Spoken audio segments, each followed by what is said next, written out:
শবে বরাতের রাতে একত্রিত হয়ে রাতভর ইবাদত করা ও পরদিন রোজা রাখা কতটুকু শরীয়ত সম্মত? ভাইরা আমার, শবে বরাত উপলক্ষে রাতভর একত্রিত হয়ে মসজিদে ইবাদত বন্দেগী করা কোনো হাদিস দ্বারা প্রমাণিত নয়। এবং দিনের বেলা যে রোজা, এই রোজা শবে বরাত উপলক্ষে না, এটা হলো শাবান উপলক্ষে রোজা।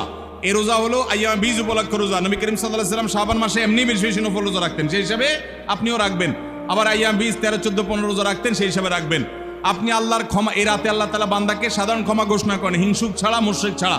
এই রাতের এই ফজিলত পাওয়ার জন্য আপনি চেষ্টা করলে সেটা ভালো, আল্লাহর কাছে ক্ষমা লাভের চেষ্টা করবেন, কিন্তু বেদাতি কোনো পন্থায় না। অনেকে বলে যে এত রাকাত নামাজ, অমুকটা অত সূরা এত রাকাতে পড়তে হবে, এগুলা মনগড়া কথাবার্তা, এগুলার কোনো ভিত্তি কোরআন হাদিসে নাই।